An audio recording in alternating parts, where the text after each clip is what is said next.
All right, Nika, we got breaking NFL news, and it's not good for the officials. Ladies and gentlemen, can I please have your attention? This bullet just handed to me. And I need all of you to stop what you're doing and listen. All right, there is a growing dispute brewing between the NFL and the Referees Association, and it's coming to a point now where the NFL is looking at possibly getting replacement officials if a new collective bargaining agreement cannot be reached. Here's the headline from ESPN. NFL seeks list of possible replacement refs if CBA not reached. And this is by Kevin Seifert. This was written on March 18th, published at 5:45 p.m. Eastern time.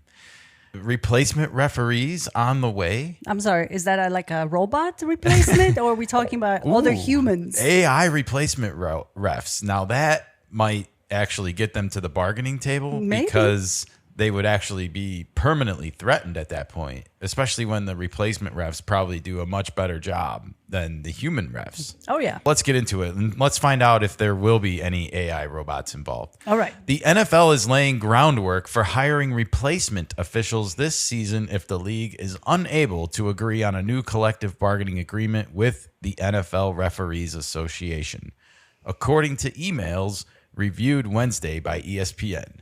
Ooh. So no one's talking about this publicly, huh? Mm. Okay.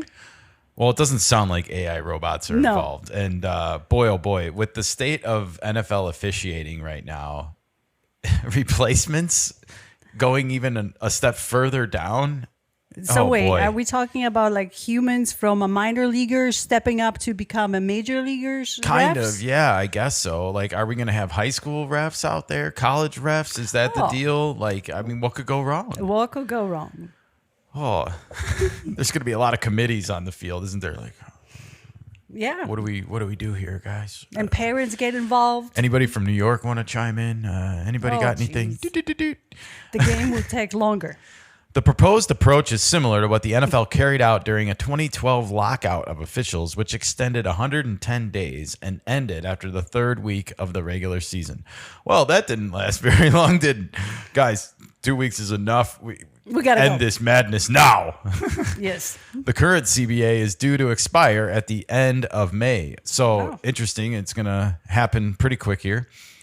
According to the emails, the league is looking for a list of about 150, mostly small college officials by the end of this weekend. Oh, so they want to pluck them from college. college. Small college, huh? Small college. Yeah, like not community. even like the creme de la creme of college, but small college. Well, they probably don't have to pay as much. Or the higher end college officials are also maybe in the NFL referees union already. Potentially, right. Sure. The league is looking for a list of about 150 mostly small college officials by the end of this weekend. Those officials could begin onboarding as early as April, then attend a 4-day clinic in May. There's a clinic? I guess so. Okay. It sounds like trials. So we're going to have tryouts. After a CBA agreement, they would continue training through the summer and make visits to training camps before the regular season begins. So wait, they don't have enough data from colleges? They have to go have trials for the job? Well, I think they are using it to make this short list. I don't know how many referees they need out of the 150, but I would feel like they would need almost that many to cover every Sunday. Like, I mean, 4 officials at least on the field. Yeah. A head official and then all the games times 16. That's like 64, I guess. If there's 16 games every week, and there's not 16 games every week. Mm-hmm. Okay. I guess they could whittle it down from the 110, or is that what they said? 110, 150? Yeah. So 150, they could whittle that down to top 64 pretty easily. I bet. Tryouts. Always good. Hey, Nika, the NFL declined comment. No shit. Not talking. NFL Referee Association Executive Director Scott Green said the contingency plan raises 2 key issues. The first is what Green believes would be an increased vulnerability to gamblers among replacement officials. Oh, interesting. going right after Vegas here. And yes, there is a lot of gambling that is used in NFL marketing these days, ESPN Red Zone marketing these days. There's gambling everywhere. Well, I have to agree with Scott Green on this. The second, Green said, is the safety of players in games covered by officials who have not previously experienced the size and speed of the NFL game. That's kind of interesting, too. I mean, I know they want to protect players, but at the same time, it feels like there could be a lot more precautionary flags thrown, and that would not make anyone happy. I mean, part of the pleasure of watching football is the big hits, and we want to see those hits. We want to see them done and performed legally, of course. We don't want to see some helmet-to-helmet leading with your head kind of crap, but it's part of the game. It's part of the game, and I just feel like you get a bunch of new people in there that are like, they're going to be like happy with the trigger finger, right? Yeah, absolutely. Flags everywhere. Worse than soccer. Yeah, it's almost like they have to prove that they belong there by throwing more flags or something. Like, see, we can see these penalties, and it almost is like, no, you're not supposed to throw those penalty flags, actually. There you go. Frankly, Green said, I'm surprised they would even consider it after 2012. I guess, like I said, you see the data yourself. 3 weeks in, they ended this little facade. They agreed 14 years ago. Yes. And we're right back where we were then now, and they're threatening the same thing, and it didn't end well then. It's not going to end well now. The NFL's use of replacement officials in 2012 was universally criticized by coaches and players, in part because it dipped into lower-level colleges and minor professional leagues, including the Arena League. That's pretty tacky, everybody.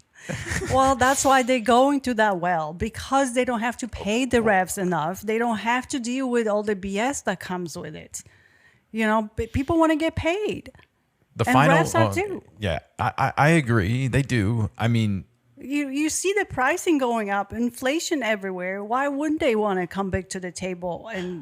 But I also feel like officiating's been terrible. It has been. And they need to. Fair. The NFL should be using that as a bargaining chip to improve referee performance in this negotiation. Like, let's make the payouts performance-based at the end of the year. That's Maybe a great you get idea. a bonus if you didn't miss calls or overthrow penalty flags or cost the team a game even. That's a great idea. Can we implement ABS as well?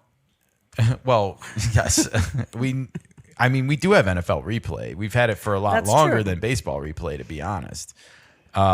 But I think it is time to add replay for pass interference calls. And if you think about it, a pass interference call is not reviewable, and yet it's one of the most impactful penalties. It goes to the spot of the foul. Yeah. If it's a 50-yard pass and it happens 50 yards, that's a 50-yard penalty. It is one of the most consequential penalties, and I feel like it gets called more than it should be. Okay. That's a good rule to implement. But it's also been missed. Let's not kid ourselves. So it should go both ways if they do it. The final game before the agreement ended with a chaotic Hail Mary ruling that granted the Seattle Seahawks a 14-12 victory over the Green Bay Packers. I mean, this is what happened in 2012 to kind of break the camel's back. And I don't remember this game, but I'm glad it happened to Green Bay. Sorry, Packers. Wow. If it had to happen to anybody, I'm glad it happened to you. A source told ESPN's Adam Schefter earlier this month that, quote, frustration is mounting, end quote, among owners over the state of negotiations with the NFL Referees Association. Yeah, I could imagine that. The NFL said last year in a memo that it, quote, remained focused on implementing changes to the agreement in ways that will improve the performance of our game officials, increase accountability, and ensure that the highest performing officials are officiating our highest profile games. Well, I agree with all of those things too. And if the Referees Association is pushing back on some of this and not wanting it to be performance based, then I gotta be like, go away. Yeah. Well, we've seen too many bad calls across the board in professional sports. I'm sorry. There's gambling involved, like he said. Exactly. And you cannot have it both ways. You can't. And this should be merit based, not DEIs. This should be based on the merit and how well you perform. Absolutely. I can't agree more. We need to have merit based across the board in all Exactly. industries. Exactly.